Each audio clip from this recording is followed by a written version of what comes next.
तो चलिए दोस्तों, आज का वीडियो स्टार्ट करते हैं। वीडियो स्टार्ट करने से पहले आपको बता दूं कि ये वीडियो केवल उन्हीं बच्चों को देखना है जो रीट एग्जाम की तैयारी कर रहे हैं। ठीक है, चाहे आप रीट लेवल 1 की तैयारी कर रहे हो, चाहे लेवल 2 की तैयारी कर रहे हो, चाहे लेवल दोनों की तैयारी कर रहे हो, तो आपको ये वीडियो जरूर देखना है।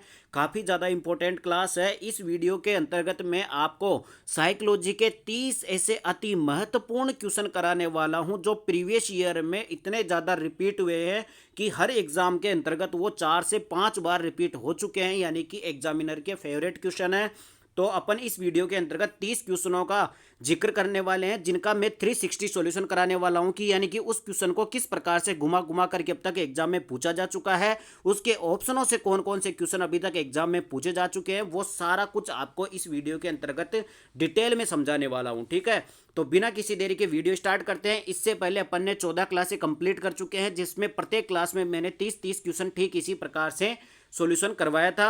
आज हमारी 15वीं क्लास है। अगर आप पिछली 14 क्लासें आपने नहीं देखी हो तो चैनल पर चले जाना, वहां पर प्लेलिस्ट बन रखी है, वहां से आप 14 क्लासें देख लेना। तो बिना किसी देरी के वीडियो स्टार्ट करते हैं। अगर आपने चैनल को सब्सक्राइब नहीं किया तो चैनल को सब्सक्राइब कर दीजिए। वीडियो पसंद आए तो वीडियो को लाइक भी कर देना। तो देखो दोस्तों, मैंने एक पीडीएफ बना रखी थी जिसके अंतर्गत अपनी साइकोलॉजी के 1000 प्रीवियस ईयर के क्वेश्चन थे। ठीक है, कितने क्वेश्चन थे? 1000 प्रीवियस ईयर के क्वेश्चन थे, जिसमें से अपन ने क्या कर लिया था, 235 तक यानी कि 234 तक क्वेश्चन कंप्लीट कर चुके थे। प्रत्येक क्लास के अंतर्गत 30-30 क्वेश्चन किया था और 234 तक कंप्लीट कर चुके थे। इस क्लास के अंतर्गत अपन क्वेश्चन नंबर 235 से स्टार्ट करेंगे और आगे के 30 क्वेश्चनों को कंप्लीट करेंगे। तो बिना किसी देरी के वीडियो स्टार्ट करते हैं। देखो भाई साहब, आज का हमारा पहला क्वेश्चन और इस पीडीएफ का 235वां क्वेश्चन, गेस्टाल्ट के सिद्धांत का शिक्षा में अनुप्रयोग है। देखो ये क्वेश्चन इतना ज्यादा इंपॉर्टेंट है कि यहां से प्रीवियस ईयर में कम से कम 5-6 क्वेश्चन बन चुके हैं। सबसे पहले तो आपको गेस्टाल्ट का सिद्धांत समझना पड़ेगा। गेस्टाल्टवाद है क्या? देखो, गेस्टाल्टवाद क्या है? एक संप्रदाय है, एक विचारधारा है जो किसके द्वारा दी गई थी? ये 3 मनोवैज्ञानिक जिनके द्वारा दी गई थी, उनके नाम है कोहलर और एक है वर्दीमर और एक है कोपका। ठीक है, आपको मैंने पिछले वीडियो के अंतर्गत कंटस्ट याद करा रखा है कि 3 मनोवैज्ञानिक है, कोहलर, वर्दीमर और एक कौन सा है? कोपका। इनके द्वारा कौन सा दिया गया था? गेस्टाल्टवाद की थ्योरी दी गई थी। और एग्जाम में यह भी पूछा हुआ है कि गेस्टाल्टवाद की जो थ्योरी है वो किस घटना पर आधारित है? तो ये फाई घटना पर आधारित है। कौन सी घटना पर आधारित है? फाई घटना पर आधारित है। इसके अलावा 2 क्वेश्चन और है जो गेस्टाल्टवाद के एग्जाम में पूछे हुए हैं। एक तो ये कौन से देश में इस संप्रदाय या इस स्कूल की या इस विचारधारा की खोज हुई थी? तो वो था जर्मनी में। कहां पर हुई थी? जर्मनी में गेस्टाल्टवाद की थ्योरी दी गई थी। और कब दी गई थी? 1920 में दी गई थी। यह भी एग्जाम में पूछा हुआ क्वेश्चन है। ठीक है, तो कुल मिलाकर के गेस्टाल्टवाद की थ्योरी के संबंधित कौन कौन से क्वेश्चन एग्जाम में पूछे जा चुके हैं? एक तो कहां पर दी गई थी? जर्मनी में दी गई थी। कब दी गई थी? 1920 में दी गई थी। कौन सी घटना पर आधारित है? फाई घटना पर आधारित है। और किसने दी थी? 3 मनोवैज्ञानिक, कोपका, वर्दीमर और कोहलर। कैसे याद रखोगे? कोहली वर्दी पहनता है और कोफ्ते खाता है, कोहली वर्दी पहनता है और कोफ्ते खाता है और फिर गैस निकालता है। ठीक है, आपको याद करना है कैसे भी स्टोरी बना करके। ठीक है, अब देखते हैं भाई साहब इस गेस्टाल्टवाद में क्वेश्चन क्या पूछ रहा है। ये पूछ रहा है कि गेस्टाल्ट के सिद्धांत का शिक्षा में अनुप्रयोग क्या है। तो देखो, गेस्टाल्टवाद की जब आप थ्योरी पढ़ोगे तो इसमें क्या होता है कि स्थिति का स्पष्ट संगठन होता है। सबसे पहले समस्या आपके सामने स्पष्ट रूप से दिखाई देती है। इसके अलावा अधिगम स्तर के अनुकूलन परिस्थितियों का निर्माण करता है। यानी कि गेस्टाल्टवाद का जो सिद्धांत है, इसके आधार पर एक सिद्धांत दिया गया था। कौन सा? अंतर्दृष्टि एवं सूझ का सिद्धांत। उसमें क्या होता है कि अधिगम स्तर के अनुकूल परिस्थितियों का निर्माण किया जाता है और स्वक्रिया द्वारा खोज हेतु प्रोत्साहन किया जाता है। जैसे कि आपने पढ़ा होगा, जब अंतर्दृष्टि एवं सूझ का सिद्धांत होता है उसमें जिसे जो चिंपांजी था, चिंपांजी का नाम क्या था? सुल्तान था, उसके ऊपर अनुप्रयोग किया गया था, प्रयोग किया गया था।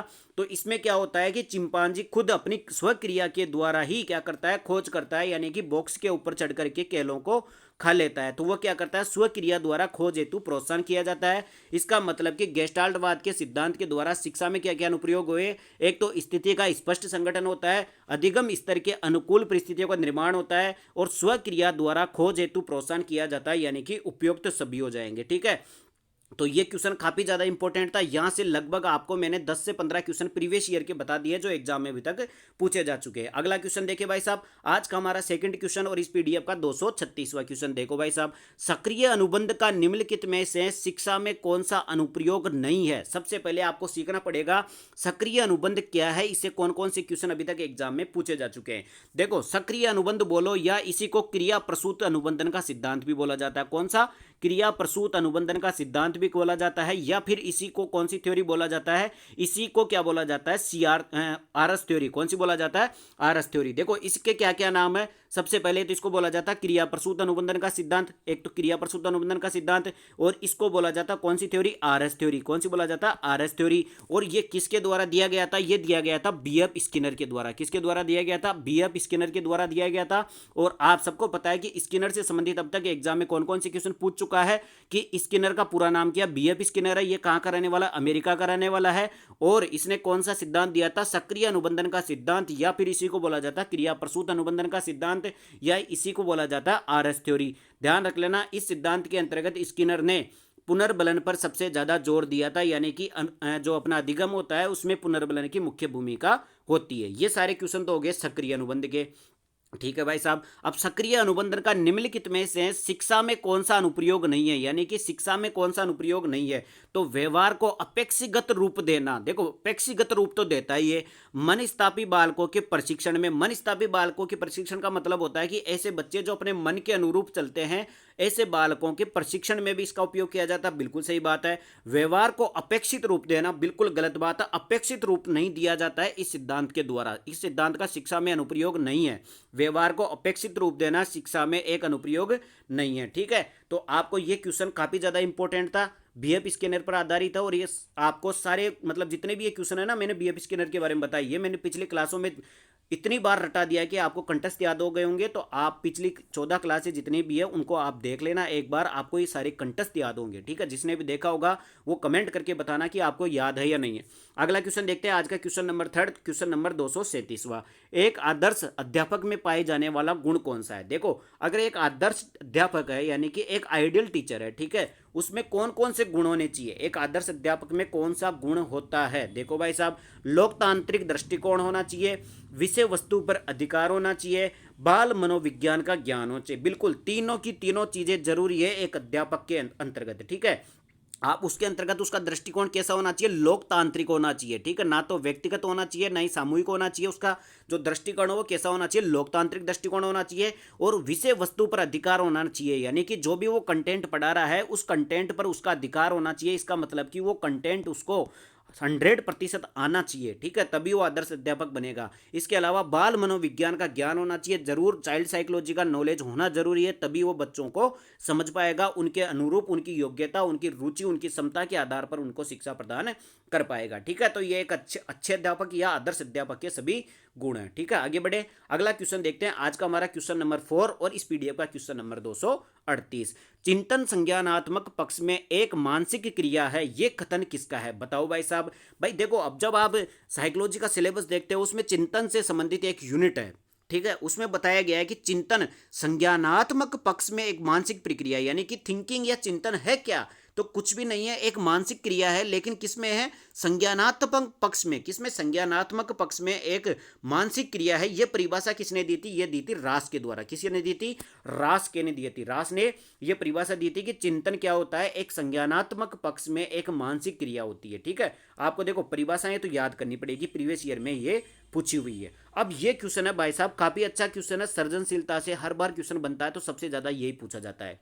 देखो भाई साहब, यह आवश्यक नहीं है कि उच्च बुद्धि लब्धि वाले बच्चे में भी उच्च होंगे। मतलब कि यह परिभाषा अधिकतर सृजनशीलता की बोली जाती है कि अगर किसी बच्चे की उच्च लब्धि है, यानी कि उच्च लब्धि का मतलब होता है कि उसकी बुद्धि लब्धि आईक्यू लेवल बहुत ज्यादा है, यानी कि उच्च बुद्धि लब्धि है, हाई लेवल की आईक्यू है, तो कभी भी यह जरूरी नहीं है कि वो सृजनशीलता भी उसमें उच्च होगी। ध्यान रख लेना, अगर आईक्यू उच्चतम है तो ये कभी भी सही नहीं होगा कि हमेशा जिस बच्चे की आईक्यू लेवल उच्च होती है उसमें क्रिएटिविटी भी उच्च होती है। बिल्कुल नहीं होगा ऐसा, आपको ध्यान भी रखना है। ये क्वेश्चन कई बार एग्जाम में पूछा हुआ है और ये गलत भी करवाता है, क्योंकि अपन सोचते हैं कि जिसकी आईक्यू ज़्यादा होगी तो सीधी बात है उसमें क्रिएटिविटी ज़्यादा होगी, लेकिन नहीं होता है। आईक्यू ज़्यादा होने से जरूरी नहीं हो कि क्रिएटिविटी उस बच्चे में सबसे ज़्यादा हो। ठीक है, आगे बढ़ते हैं भाई साहब, अगला क्वेश्चन देखते हैं, क्वेश्चन नंबर 240। उससे पहले अगर आपने चैनल को सब्सक्राइब नहीं किया हो तो चैनल को सब्सक्राइब जरूर कर लेना, वीडियो पसंद आए तो वीडियो को लाइक भी करना। देखो भाई साहब, आज का हमारा 5वां क्वेश्चन और इस पीडीएफ का 240वां क्वेश्चन। अहम निर्देशित होता है। सबसे पहले तो देखो ये क्वेश्चन कहाँ से पूछा गया है। अहम का मतलब समझ गए आप, इसको इंग्लिश में बोला जाता है ईगो, ठीक है। और आप सबको पता है कि मैंने पिछली क्लासों में इतना रटा दिया है कि ईगो शब्द के बारे में किसने बात की थी। ईगो, ईड और सुपर ईगो, इन तीनों शब्दों के बारे में बात की थी सिगमंड फ्राइड ने। किसने बात की थी? सिगमंड फ्राइड ने। और कौन से सिद्धांत में की थी? वो सिद्धांत था मनोविश्लेषणात्मक विकास का सिद्धांत। कौन सा सिद्धांत था? मनोविश्लेषणात्मक विकास का सिद्धांत था, जिसमें 3 मन बताए थे फ्राइड ने। कौन कौन से? चेतन मन, अर्धचेतन मन और अवचेतन मन, ठीक है। 3 मन बताए थे, चेतन, अचेतन और अर्धचेतन मन। और उसी के अंतर्गत 3 शब्द दिए थे, ईगो, सुपर ईगो, इड, ठीक है। अब ये पूछ रहा है कि अहम निर्देशित होता है। जब आप ईगो, सुपर ईगो और इड के बारे में पढ़ोगे तो उसमें 3 बातें आती है और तीनों एग्जाम में पूछी जाती है। देखो भाई साहब, इड, ईगो और एक है सुपर ईगो, ठीक है। सबसे पहले आपको बता दूं, जो इड है ना, ये तो सुखवादी सिद्धांत पर आधारित है। किस पर आधारित है? सुखवादी सिद्धांत पर आधारित है। किस पर आधारित है? सुखवादी सिद्धांत पर आधारित है। जो आपका ईगो है ना, ये ईगो किस पर आधारित है? ये वास्तविकता के सिद्धांत पर आधारित है, यानी कि रियलिटी पर आधारित है। और जो आपका सुपर ईगो है ना, ये है आधारित किस पर? आदर्शवादी पर। किस पर? आदर्शवादी पर, ठीक है। तो अब आपको पता चलेगा कि इड चीज किस पर आधारित है? सुखवादी सिद्धांत पर। ईगो किस पर आधारित है? वास्तविकता के सिद्धांत पर। और सुपर ईगो किस पर आधारित है? आदर्शवाद के सिद्धांत पर आधारित है। ये तीनों क्वेश्चन एग्जाम में बहुत ज्यादा पूछा जाता है। अब यहां पे पूछ रहा है कि अहम किस पर निर्देशित होता है, यानी कि ईगो किस पर निर्देशित होता है। तो ये वास्तविक सिद्धांत पर आधारित है, यानी वास्तविक सिद्धांत के द्वारा निर्देशित कौन होता है?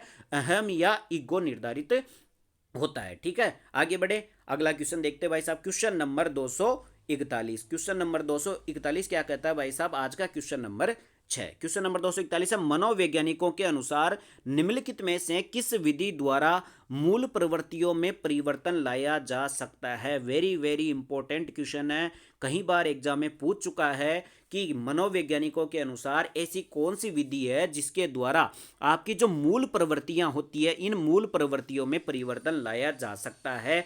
तो उस विधि का नाम है मार्गांतीकरण, यानी कि सब्लिमेशन। कौन सी है? सब्लिमेशन के द्वारा आपकी मूल प्रवृत्तियों में परिवर्तन लाया जा सकता है। अब देखो, अगर मैं आपको प्रीवियस मतलब पिछले मैंने क्लासें ली है, उसमें आपको साफ साफ बताया था कि मूल प्रवृत्तियों के बारे में कौन बात करता है? वो बात करता है मैकडूगल। कभी भी आपको एग्जाम में पूछ ले मूल प्रवृत्तियों के आधार पर कौन बात करता है, तो मैकडूगल बात करता है। और मैकडूगल ने 14 प्रकार की मूल प्रवृत्तियां और उनके संवेग बताए थे, ठीक है। तो अगर किसी भी स्टूडेंट के अंतर्गत आपको मूल प्रवृत्तियों में बदलाव करना है, जैसे कि कोई बच्चा बार बार स्कूल से बंक कर रहा है या स्कूल लेट आ रहा है, गृह कार्य नहीं कर रहा है, उसकी आदत पड़ चुकी है, उसकी मूल प्रवृत्ति बदलनी हो अपने को, तो कौन सी विधि अपनाएंगे अपन?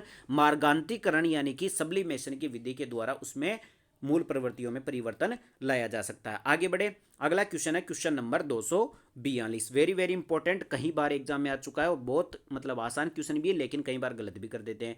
खिलौनों की आयु कहा जाता है? बताओ भाई साहब, टॉय एज किसको कहा जाता है? टॉय एज किसको कहा जाता है? बताओ फटाफट से, टॉय एज किसको कहा जाता है? तो ध्यान रख लेना, जब भी देखो ये क्वेश्चन इसलिए गलत होता है अगर ऑप्शन में शैशवावस्था और पूर्व बाल्यावस्था दोनों आ जाए। अपन सभी जानते हैं कि देखो ये क्वेश्चन बहुत खतरनाक है। वैसे तो देखो हम सभी जानते हैं 4 अवस्थाएं होती है, शैशवावस्था, बाल्यावस्था, किशोर अवस्था और प्रौढ़ अवस्था, ठीक है। अब कई बार क्या होता है कि इस बाल्यावस्था को पूर्व बाल्यावस्था और उत्तर बाल्यावस्था 2 भागों में बांटा जाता है कई मनोवैज्ञानिकों के अनुसार।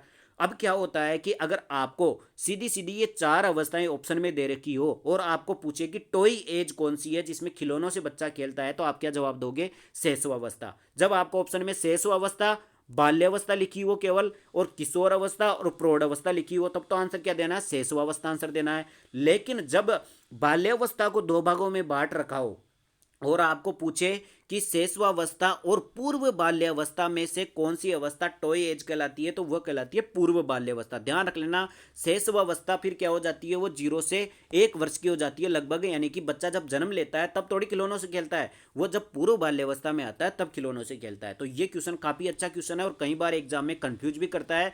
ध्यान रख लेना, टॉय एज के लिए जब भी पूर्व बाल्यावस्था आ जाए तो सबसे पहले उसको टिक करना। अगर पूर्व बाल्यावस्था ऑप्शन में नहीं हो, केवल बाल्यावस्था हो, तब आपको शैशवावस्था आंसर करनी है। हो सकता है आपको कुछ डाउट हो तो आप कमेंट कर सकते हो, बिल्कुल भी आपको घबराना नहीं है, आप कमेंट खुल के कर सकते हो अगर कुछ भी डाउट हो तो। आगे बढ़े, अगला क्वेश्चन देखते हैं भाई साहब। Question number 200 243। क्वेश्चन नंबर 243 क्या कहता है, निम्नलिखित में से कौन सा एक माध्यमिक विद्यालय की कक्ष में शिक्षक की भूमिका का सर्वोत्तम वर्णन करता है।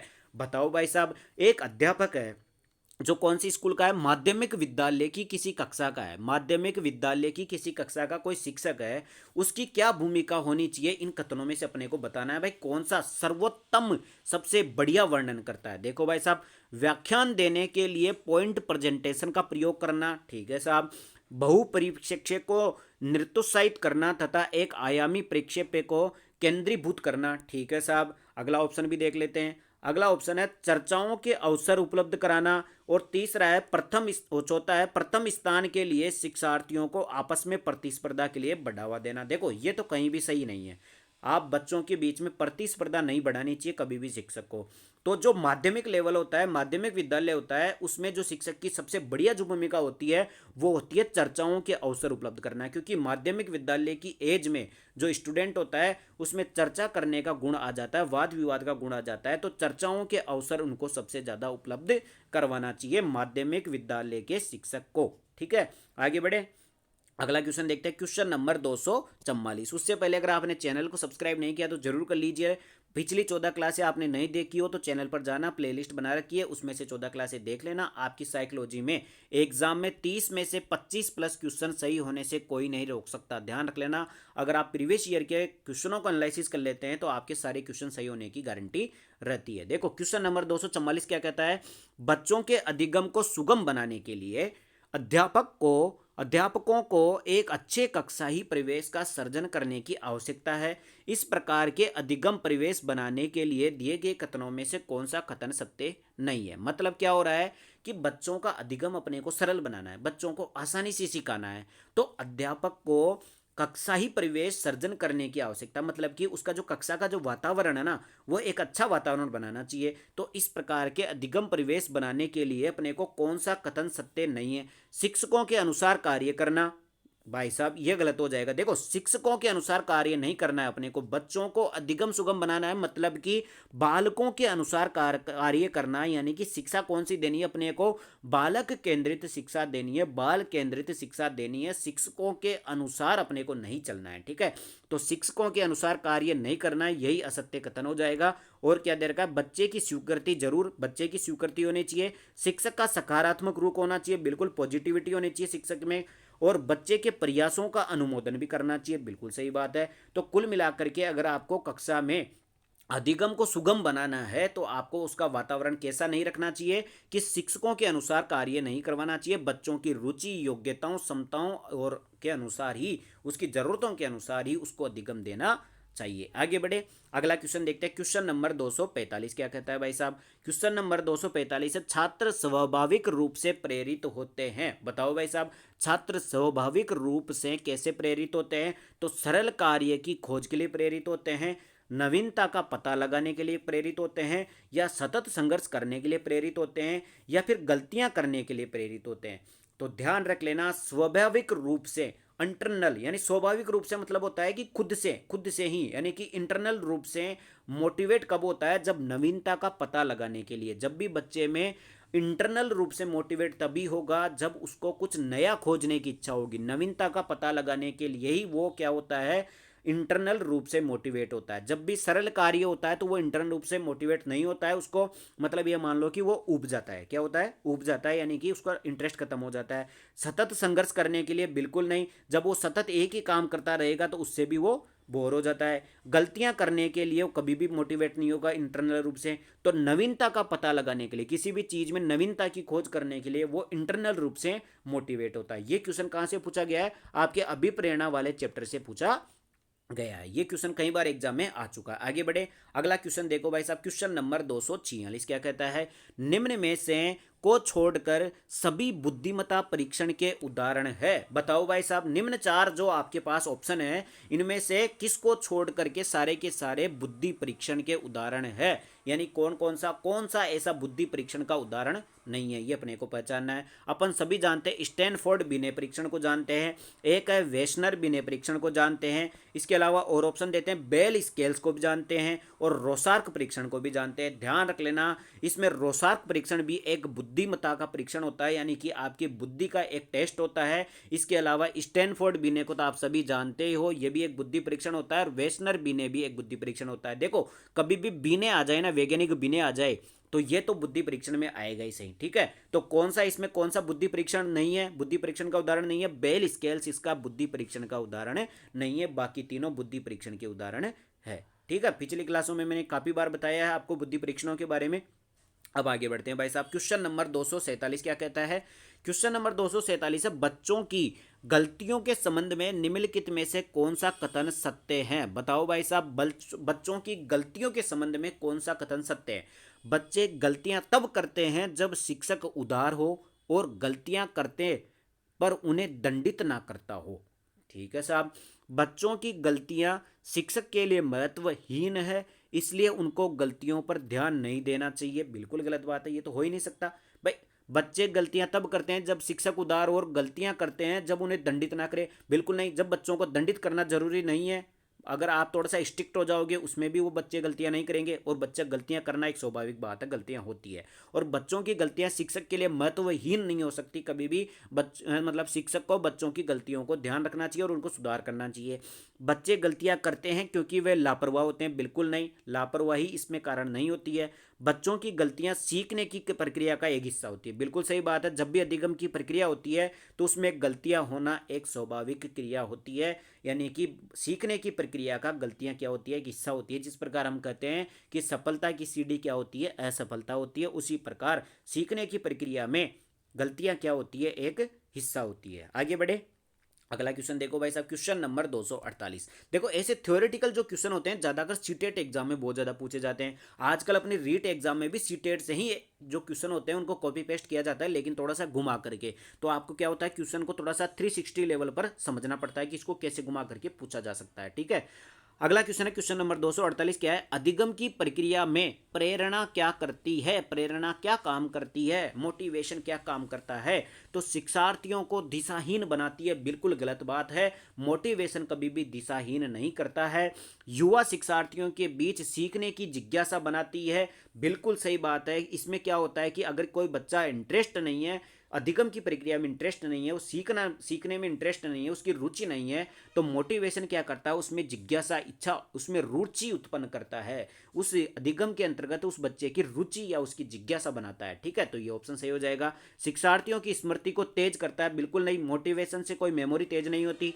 पुराने तथा नए ज्ञान में अंतर स्पष्ट करवाता है? बिल्कुल नहीं, इसमें पुराने ज्ञान और नए ज्ञान में अंतर स्पष्ट करने की कोई बात मोटिवेशन में नहीं होती है। तो ये तो एक हल्का लेवल का क्वेश्चन था, लेकिन आप फिर भी करके जाना क्योंकि एग्जाम के ही क्वेश्चन है सारे के सारे।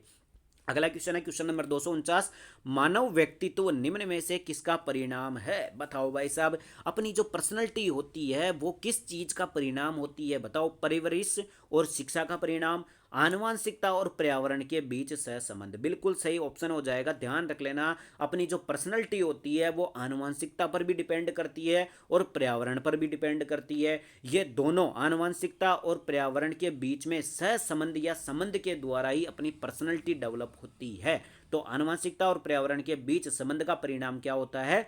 हमारी पर्सनैलिटी होती है। अगले ऑप्शन तो देखने की जरूरत भी नहीं है। आगे बढ़े, अगला क्वेश्चन देखते हैं। क्वेश्चन नंबर 250 क्या कहता है? बहुत अच्छा क्वेश्चन है, थ्योरेटिकल क्वेश्चन है। देखो भाई साहब, क्वेश्चन नंबर 250 है, अभिप्रेरणा और अधिगम के बारे में निम्नलिखित में से एक कथन सही है? कौन सा कथन अपने को सही है ये पहचानना है। किसके बारे में? मोटिवेशन और लर्निंग के बारे में, सीखने के बारे में। अधिगम तभी प्रभावी होता है जब शिक्षार्थी बाहरी पुरस्कारों का उपयोग करने से प्रेरित हो। बिल्कुल नहीं, ऐसा तो जरूरी नहीं है। मतलब कि अधिगम तभी होता है जब अपन किसी को मतलब पुरस्कार दे रहे हो, किसी को इनाम दे रहे हो, तभी थोड़ी सीखता है बच्चा, बिना पुरस्कार के भी सीखता है। अधिगम में प्रेरणा की कोई भूमिका नहीं होती? बिल्कुल नहीं, अधिगम में प्रेरणा की भूमिका होती है। अधिगम की प्रक्रिया में बच्चे की रुचि को बढ़ाती है कौन? प्रेरणा। तो ये कथन भी गलत हो जाएगा, दोनों कथन गलत है। देखते हैं, अधिगम केवल तभी प्रभावी होता है जब शिक्षार्थियों में भीतरी प्रेरणा हो सीखने की अंतर्निहित इच्छा हो। बिल्कुल सही बात है भाई, सीधी सी बात है। बच्चे में जब तक अंदर से मोटिवेशन नहीं आएगा, जब तक कि अंदर से उसकी इच्छा शक्ति नहीं जागेगी, तब तक बच्चे में अधिगम नहीं हो सकता, तब तक बच्चा नहीं सीख सकता है। तो ये कथन बिल्कुल सत्य कथन हो जाएगा। अधिगम केवल तभी प्रभावित होता है जब शिक्षार्थी बाह्य रूप से प्रेरित हो, बाहरी कारकों से प्रेरित हो। बिल्कुल नहीं, अधिगम तभी भी प्रभावित होता है जब मोटिवेशन इंटरनल हो, एक्सटर्नल हो, लेकिन सबसे ज़्यादा इंटरनल सबसे ज़्यादा होना चाहिए, तभी अधिगम प्रभावी होता है। अगला क्वेश्चन देखते हैं, क्वेश्चन नंबर 251। उससे पहले अगर आपने चैनल को सब्सक्राइब नहीं किया हो तो चैनल को जरूर सब्सक्राइब करना। और इस वीडियो के अंत में मैं आपको एक राय पूछूंगा, जिसमें आप सजेशन देना मेरे को कमेंट करके कि मेरा विचार सही है या नहीं है। आपकी भलाई के लिए होगा, आपकी जो साइकोलॉजी की तैयारी है उसको और बूस्ट करने का एक और तरीका है, उसके बारे में आपको मैं क्लास के एंडिंग में पूछूंगा। ठीक है, तो अधिगम के लिए प्रथम शर्त क्या है, बताओ भाई। सीखने के लिए सबसे पहली शर्त क्या होती है? सीखने वाले की अभिप्रेरणा। बिल्कुल सही बात है। सीखने वाले का मानसिक स्तर, ठीक है साहब। सीखने वाले की बुद्धि, ठीक है साहब। सीखने वाले की अभिवृत्ति। अब ध्यान रख लेना, यहाँ पे चारों चीजें ही सही है वैसे तो, लेकिन अपने को प्रथम शर्त बतानी है कि अधिगम यानी कि अपने को कोई भी चीज सीखनी है तो सबसे पहली क्या शर्त होनी चाहिए? सबसे पहली शर्त होनी चाहिए अपना मोटिवेशन। ध्यान रख लेना, अभी प्रेरणा ही नहीं होगी, अपना मोटिवेशन ही नहीं होगा, अपनी रुचि नहीं होगी, अपनी जिज्ञासा ही नहीं होगी, तो अपन कभी भी सीख नहीं सकते। चाहे आपके पास बुद्धि हो, अगर आपके पास अभी प्रेरणा नहीं है तब भी नहीं सीख सकते। चाहे आप मानसिक स्तर पर इंटेलिजेंट हो तो भी आप, अगर आपके पास अभी प्रेरणा नहीं है तब भी आप सीख नहीं सकते। चाहे आप में सीखने की अभिवृत्ति हो, आप सीखने का मतलब सीखते हो, लेकिन अगर आपकी अभिप्रेरणा नहीं है, मोटिवेशन नहीं है, तो आप सीख नहीं सकते। इसलिए मोटिवेशन हमेशा अधिगम में एक महत्वपूर्ण भूमिका निभाता है। और अधिगम के लिए प्रथम शर्त क्या होती है कि सीखने की अभिप्रेरणा, मोटिवेशन उस बच्चे के अंतर्गत होनी चाहिए। यह भी काफी अच्छा क्वेश्चन था। आगे बढ़ते हैं भाई साहब। क्वेश्चन नंबर 252 क्या कहता है?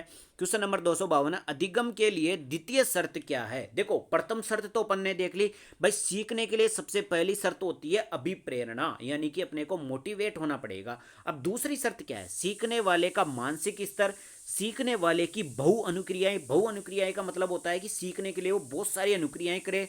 इसके अलावा तीसरा ऑप्शन क्या कहता है कि सीखने वाले की बुद्धि होनी चाहिए और सीखने वाले की अभिवृत्ति होनी चाहिए। तो ध्यान रख लेना, जो दूसरी शर्त होती है अधिगम की, वो शर्त होती है सीखने वाले की बहु अनुक्रियाएं, यानी कि वो सीखने के लिए, अधिगम करने के लिए बहुत सारी अनुक्रियाएं करने के लिए तैयार होना चाहिए। द्वितीय शर्त यही होती है।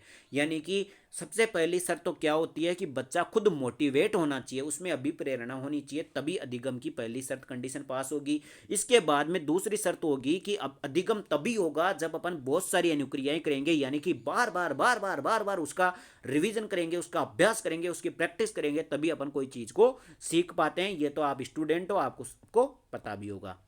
आगे बढ़ते हैं भाई साहब, अगला क्वेश्चन देखते हैं, क्वेश्चन नंबर 253। क्वेश्चन नंबर 253 है, अधिगम के लिए तृतीय शर्त क्या है? देखो, ये क्वेश्चन हमेशा पूछे जाते हैं, आपको प्रथम शर्त, द्वितीय शर्त और तृतीय शर्त जरूर याद रखनी है। तो देखो, पहली शर्त तो क्या हो गई कि आपको मोटिवेट होना पड़ेगा, आपको अभिप्रेरित होना पड़ेगा, अभिप्रेरणा होनी चाहिए। दूसरी शर्त क्या हो गई? दूसरी शर्त हो गई कि आपको बहु अनुक्रियाएं करनी पड़ेगी अधिगम के लिए। और तीसरी शर्त हो जाएगी कि सीखने के लिए आपको पुनर्बलन देना पड़ेगा, सीखने वाले को पुनर्बलन देना पड़ेगा। ध्यान रख लेना, किसी भी बच्चे में सबसे पहले तो अपन उसको मोटिवेट, उसके इंटरनल मोटिवेशन होनी चाहिए, उसकी इच्छा होनी चाहिए सीखने की। फिर अपन कई सारी तरीकों से उसको सिखाएंगे। अब क्या होगा कि वो बच्चा क्या करेगा, सीखने के बाद में भी उसको याद रहे, उसके लिए अपन क्या करेंगे, उसको पुनर्बलन देंगे, यानी कि अपन क्या करेंगे, उसको रेनफोर्समेंट देंगे, उसको बार बार पुनर्बलन देंगे कि अगर तू ये सीख लेता है, यानी कि इस टेस्ट को पास कर लेता है, तो मैं तेरे को साइकिल दिलाऊंगा। तो ये क्या हो गया, पुनर्बलन हो गया कुल मिलाकर के, जिससे क्या होगा कि वो बच्चा उसको वापस याद करेगा, उस चीज को सीख पाएगा। ठीक है, तो तीनों शर्तें समझ में आ गई। एक तो अभिप्रेरणा होनी चाहिए, दूसरा बहुत सारी अनुक्रियाएं होनी चाहिए, और तीसरी शर्त क्या होती है कि पुनर्बलन अपने को देना पड़ेगा। आगे बढ़े, अगला आता है चौथी शर्त। ये चारों शर्त आपको याद रखनी पड़ेगी, अधिगम के लिए चारों शर्तें एग्जाम में पूछी जाती है। चौथी शर्त क्या है अधिगम के लिए? चतुर्थ शर्त क्या है? तो ध्यान रख लेना, सीखने का अभ्यास। क्या हो जाएगा? सीखने वाले का अभ्यास, यानी कि सबसे लास्ट में सीखने वाले को प्रैक्टिस तो करनी पड़ेगी, तभी वो सीख पाएगा। तो एक बार मैं आपको पूरा का पूरा एक बार शॉर्ट रिवीजन करा देता हूँ। देखो भाई साहब, पहली शर्त क्या है, सबसे पहले तो आपकी अभिप्रेरणा होनी चाहिए, बच्चे में अभिप्रेरणा होनी चाहिए, बच्चा सीखने के लिए तैयार होना चाहिए, उसमें रुचि होनी चाहिए। दूसरी बात क्या हो गई कि उसमें अपने को बहु अनुक्रियाएं करनी पड़ेगी, ठीक है भाई साहब। तीसरी बात क्या हो जाएगी, अपने को क्या करना पड़ेगा, उसको पुनर्बलन देना पड़ेगा, अपने को क्या करना पड़ेगा, सीखने वाले को पुनर्बलन देना पड़ेगा, ताकि उससे क्या होगा, पुनर्बलन देने से बच्चा क्या करेगा, अभ्यास करेगा। तो चौथी शर्त क्या हो जाती है कि बच्चे को अभ्यास भी करना पड़ेगा, तभी अधिगम होगा। यानी किसी भी चीज को सीखना है अगर आपको, तो आपके पास चार चीजें होनी चाहिए। अब आप देखो, इसको पढ़ाई में भी लगा सकते हो, अगर आपको कोई भी चीज याद करनी है या कोई भी चीज सीखनी है तो आपको चार चीजें करनी पड़ेगी। कौन कौन से, सबसे पहले तो मोटिवेट होना पड़ेगा, उसमें रुचि लानी पड़ेगी। इसके बाद में आपको बहुत सारे तरीकों से उस चीज को सीखना पड़ेगा। इसके बाद में आपको पुनर्बलन देना चाहिए, मैं ये काम करने के बाद में एक चाय पीऊंगा, ऐसे मान लो कुछ भी, मतलब पुनर्बलन देना पड़ेगा। इसके अलावा उसका बार बार बार बार बार बार अभ्यास करना पड़ेगा। अगर आप अभ्यास नहीं करोगे, इसमें सबसे ज़्यादा मेन अभ्यास ही होता है, अगर आप अभ्यास नहीं करोगे तो आप सीखे हुए ज्ञान स्थायी नहीं होगा, अस्थायी हो जाएगा, ठीक है। तो ये चीज़ें आप पढ़ाई में भी उतार सकते हो। तो साइकोलॉजी क्या करती है, अपने को एक बार पढ़ाई में भी बहुत ज़्यादा हेल्प करती है। देखो भाई साहब, अगला क्वेश्चन है क्वेश्चन नंबर 255। उससे पहले आपसे रिक्वेस्ट है कि चैनल को सब्सक्राइब जरूर कर लेना, क्योंकि अगली क्लास हमें डेली आपके सुबह 7 बजे अपने इस चैनल पर साइकोलॉजी के डेली की डेली सुबह क्लास लगती है। लेकिन आपको नोटिफिकेशन तभी मिल पाएगा जब आप चैनल को सब्सक्राइब करके रखोगे, ठीक है। तो चैनल को सब्सक्राइब जरूर कर लेना। अब क्वेश्चन बढ़ते हैं, अगला क्वेश्चन नंबर 255। अधिगम अपेक्षाकृत व्यवहार में स्थायी परिवर्तन है जो अभ्यास अथवा अनुभव के परिणाम स्वरूप होता है, यह परिभाषा किस वैज्ञानिक ने दी थी। भाई साहब, ये क्वेश्चन और ये परिभाषा अगर आप सीख गए तो आपको अधिगम वाला चैप्टर पूरा का पूरा आ गया। देखो, यहां से 2-3 क्वेश्चन बनते हैं और एग्जाम में अलग अलग तरीके से पूछे जाते हैं। पहला क्वेश्चन देखो, आपको पूछ ले अधिगम कैसा परिवर्तन है, तो आपको ऑप्शन में दे दे स्थायी परिवर्तन है, एक दे दे अस्थायी परिवर्तन है, और एक दे दे अपेक्षाकृत स्थायी परिवर्तन। तो ध्यान रख लेना, अधिगम क्या होता है, अपेक्षाकृत स्थायी परिवर्तन होता है, ना तो स्थायी परिवर्तन होता है ना ही अस्थायी परिवर्तन होता है। क्या होता है, अपेक्षाकृत स्थायी परिवर्तन होता है। कई बार एग्जाम में ये चीज आपकी गलत करवा चुकी है, कई बार बच्चों के नंबर कट चुके हैं। तो ध्यान रख लेना, अधिगम क्या होता है, एक अपेक्षाकृत व्यवहार में स्थायी परिवर्तन होता है, अपेक्षाकृत स्थायी परिवर्तन होता है। और जो अधिगम होता है वो किस आधार पर होता है, अभ्यास और अनुभव के आधार पर अपने जो व्यवहार में परिवर्तन होते हैं उसी को अधिगम कहा जाता है। प्रैक्टिस के माध्यम से और एक्सपीरियंसेस के माध्यम से अपने जो व्यवहार में परिवर्तन होते हैं, कौन से परिवर्तन, अपेक्षाकृत स्थायी परिवर्तन जो होते हैं, उन्हीं को अधिगम कहा जाता है। और ध्यान रख लेना, 4 ऑप्शन है आपके पास, बताओ ये परिभाषा किसने दी थी। भाई, अधिगम जो होता है वो अभ्यास तथा अनुभव के परिणाम स्वरूप अपेक्षाकृत स्थायी परिवर्तन होता है। यह परिभाषा किसने दी थी, तो ध्यान रख लेना, ये मॉर्गन के द्वारा दी गई थी। किसके द्वारा दी गई थी, मॉर्गन के द्वारा दी गई थी, दोनों बातों को शामिल करते हुए, ठीक है। आगे बढ़ते हैं भाई साहब, अगला क्वेश्चन है क्वेश्चन नंबर 256। क्वेश्चन नंबर 256 क्या है, अनुभव एवं प्रशिक्षण द्वारा व्यवहार में संशोधन ही अधिगम है, यह परिभाषा किस वैज्ञानिक ने दी है। देखो, यह परिभाषा भी एग्जाम में कई बार पूछी जाती है कि अनुभव एवं प्रशिक्षण, जब आपको केवल ये दोनों बोल देना कि अनुभव एवं प्रशिक्षण के द्वारा व्यवहार में होने वाला परिवर्तन क्या है, अधिगम, तो आपको क्या आंसर देना है, गेट्स देना है। क्या देना है, गेट्स। ये परिभाषा सबसे ज्यादा एग्जाम में पूछी जाती है, गेट्स की। तो अनुभव और प्रशिक्षण बोल दे तब तो गेट्स देना है। अनुभव और कौन सा, एक कौन सा था, अभ्यास, अभ्यास एवं अनुभव के आधार पर बोल दे तो आपको कौन सा देना है, मॉर्गन। अनुभव और अभ्यास के आधार पर मॉर्गन, अनुभव एवं प्रशिक्षण के आधार पर गेट्स। देखो, इन परिभाषाओं को तो अपने को रटना ही पड़ेगा, एग्जाम में कई बार पूछी भी जाती है और बहुत ज्यादा इंपॉर्टेंट भी है। अगला क्वेश्चन देखते हैं, क्वेश्चन नंबर 257। अधिगम आदतों, ज्ञान और अभिवृत्तियों का अर्जन है, ये परिभाषा किस वैज्ञानिक ने दी थी। ये परिभाषा भी कई बार एग्जाम में आ चुकी है कि अपना जो अधिगम होता है ना, वो कुछ नहीं होता, अपनी आदतें जो होती है, अपना जो ज्ञान होता है और अभिवृत्तियां जो होती है, एप्टीट्यूड जो होता है, उसके द्वारा जो अपन अर्जन करते हैं ना, उसी को अधिगम कहते हैं। ये परिभाषा दी थी क्रो एंड क्रो ने, ठीक है। एक ही मनोवैज्ञानिक है, क्रो एंड क्रो ने परिभाषा दी थी। आदतों, ज्ञान और अभिवृत्तियों के द्वारा जो अर्जित किया जाता है उसी को अधिगम कहा जाता है। तो ये तो आपको याद करना पड़ेगी। तो 3-4 परिभाषा तो ये हो गई। और आज का अगला क्वेश्चन है क्वेश्चन नंबर 258। व्यवहार के कारण व्यवहार परिवर्तन अधिगम है, ये परिभाषा किसके द्वारा दी गई है, बताओ भाई साहब। बहुत अच्छा क्वेश्चन है, 4 वैज्ञानिक आपके पास नाम दे रखे हैं, इनमें से बताओ व्यवहार के कारण व्यवहार परिवर्तन ही अधिगम है, व्यवहार के कारण व्यवहार परिवर्तन ही अधिगम है, ये परिभाषा दी थी गिलफोर्ड ने। ध्यान रख लेना, व्यवहार के कारण व्यवहार में परिवर्तन ही अधिगम है, गिलफोर्ड ने दी थी। आप तो शब्दों को देखा करो, व्यवहार व्यवहार की बात कर रहा है तो गिलफोर्ड आ जाएगा। इसके अलावा अभ्यास अनुभव की बात कर रहा हो तो मॉर्गन आ जाएगा। इसके अलावा अपन बात करें कि वुडवर्थ ने तो अपन अलग परिभाषा दी थी। वुडवर्थ के बारे में आप जानते हो ना, मैंने आपको कई बार बता रखा है। शिक्षा मनोविज्ञान के बारे में वुडवर्थ ने एक बात बताई थी जो परिभाषा एग्जाम में कई बार पूछी जाती है कि सबसे पहले शिक्षा मनोविज्ञान ने आत्मा को छोड़ा, उसके बाद में फिर मन को छोड़ा, इसके बाद में चेतना को छोड़ा और वर्तमान में व्यवहार को अपना रखा है। यह परिभाषा किसने दी थी? वुडवर्थ ने दी थी शिक्षा मनोविज्ञान के बारे में। यह परिभाषा कई बार एग्जाम में पूछी जाती है। आगे बढ़े, अगला क्वेश्चन देखते हैं। क्वेश्चन नंबर 259, आज का हमारा सेकंड लास्ट क्वेश्चन। पूर्व निर्मित व्यवहार में अनुभव द्वारा परिवर्तन ही अधिगम है। यानी कि कोई व्यवहार है जो पूर्ण निर्मित अपना, यानी पहले ही अपना कोई व्यवहार था, उसमें अपन अनुभव के द्वारा परिवर्तन हुआ, एक्सपीरियंस से जो होते गए उसके द्वारा जो परिवर्तन हुआ उसको अधिगम कहा। किसने कहा था? ये कहा था काल्विन ने। किसने कहा था? काल्विन ने। देखो ये कुछ परिभाषाएं आपको याद रखनी पड़ेगी। मैं क्वेश्चन इसलिए करा रहा हूं ताकि आपको ध्यान रहेगी कौन कौन सी परिभाषाएं पूछी हुई है, ताकि कम से कम उनको तो याद कर सको। ठीक है, आज का हमारा आखिरी क्वेश्चन, क्वेश्चन नंबर 260। अधिगम व्यक्ति में एक परिवर्तन है जो उसके वातावरण के परिवर्तनों के अनुसरण में होता है। यह परिभाषा किस वैज्ञानिक ने दी थी? तो ये दी थी पील ने। किसने दी थी?